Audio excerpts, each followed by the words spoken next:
కల్వకుర్తి పట్టణంలోని drunk and drive లో పట్టుబడ్డ 5 మందిని కోర్టులో ప్రొడ్యూస్ చేయడం జరుగుతుందని, ప్రతి ఒక్కరు కూడా పెండింగ్ లో ఉన్న ఛాలెంజ్ క్లియర్ చేసుకోవాలని, వాహనాలు నడిపే వారు హెల్మెట్ తప్పనిసరిగా ధరించాలని, ఇన్సూరెన్స్ ఆర్సీ పేపర్ ఖచ్చితంగా ఉండాలన్నారు. ఎస్ఐ మాధవిరెడ్డి, పోలీస్ సిబ్బంది తదితరులు పాల్గొన్నారు. కర్నూలు జిల్లా మండల కేంద్రమైన గోసిగిలో వాల్మీకి సర్కిల్ నందు డిఎస్ఎఫ్ విద్యార్థి సంఘం ఆధ్వర్యంలో ధర్నా నిర్వహించారు.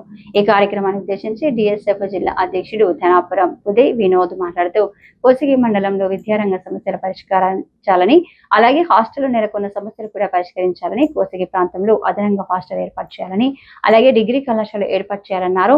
వెనుకబడినటువంటి ఈ ప్రాంతంలో గురుకుల పాఠశాలకు, అలాగే కేజీపీవీ పాఠశాలకు ఏర్పాటు చేయాలని డిఎస్ఎఫ్ విద్యార్థి సంఘంగా డిమాండ్ చేస్తున్నామన్నారు.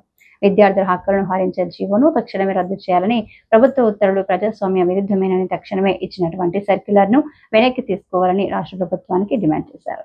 ఈ కార్యక్రమంలో ప్రభుత్వ పాఠశాలలో ఉన్నటువంటి విద్యార్థులు పాల్గొన్నారు.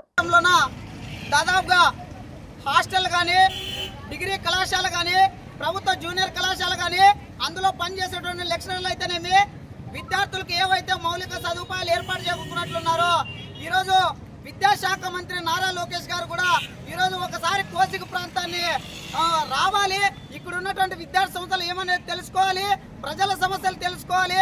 అనేక సమస్యలు ఈరోజు కోసిగి ప్రాంతం, ఈరోజు రాయలసీమ పశ్చిమ ప్రాంతం వెనుకబడి ఉంది. మరి ఈరోజు కోసిగి ప్రాంతం కూడా పూర్తిగా వెనక నెట్టేశారు.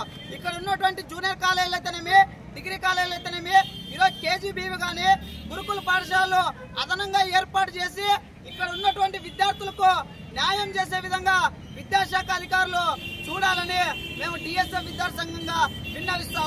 కూడా ఇక్కడ విద్యార్థులంతా ఏకం చేసుకుని ప్రత్యేకంగా విద్యారంగ సమస్యలను పరిష్కరించాలనేసి ఈరోజు డిఎస్ఎఫ్ విద్యార్థి సంఘంగా మేము డిమాండ్ చేస్తా ఉన్నాం. నా పేరు ఉదయ్ కుమార్, డిఎస్ఎఫ్ జిల్లా అధ్యక్షుడు.